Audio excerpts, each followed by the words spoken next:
And so you see, we live our lives according to the Darwinian belief structure, that Darwinian paradigm, dichotomy of he who has the most wins. And that's simply not true, and that's been shown time and time again that that's not true. He who has the most does not win. Nobody wins when one or just a handful have the most. In fact, everybody loses because those who have the most have separated themselves from those who have not.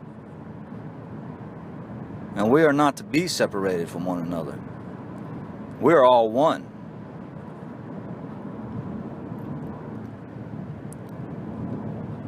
If you go into the scriptures,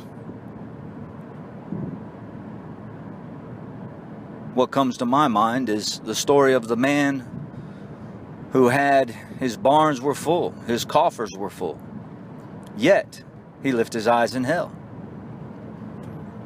and would have gave all he had for a drink of water.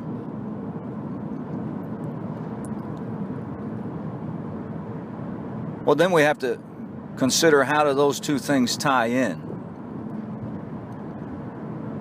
But if you look into the scriptures, you'll find that in the very beginning of the scriptures, we have the creation story.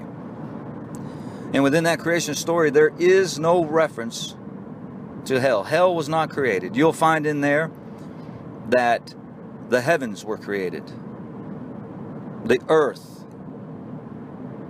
the beasts of the field, the fowls of the air, the fish in the sea. Everything was created, and everything is manifested. And we can see these things. We can see the heavens. We look up, the clouds scroll across the sky. We can see the two great lights, the greater light to rule the day and the lesser light to rule the night. We can see these things because they are part of the creation story. The word hell doesn't even show up in the creation story.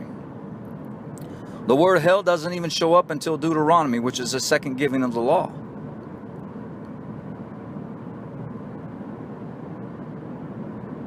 Hell is not part of creation. Hell, therefore, is not a literal place.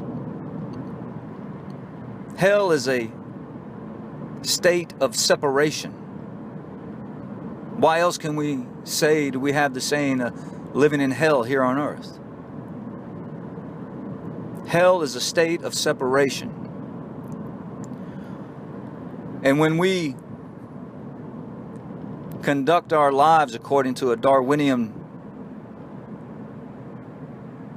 dichotomy or paradigm, then we are all living in hell here on earth. Because how can I be happy when I have all things and my brother or my sister suffer? And the answer is you can't. And if you can, then your conscience has been seared with a hot iron. And there's another reference to an attribute of what we deem as hell: heat, searing.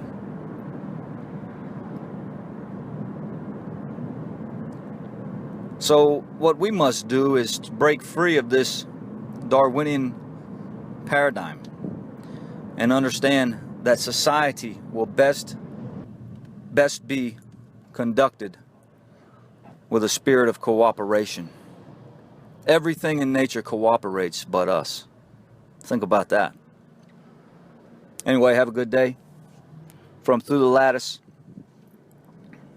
Aiden Trine, Frederata, and at astrology.com. I bid you good day, namaste, peace, love, whatever you need to hear from me to let you know that I see you.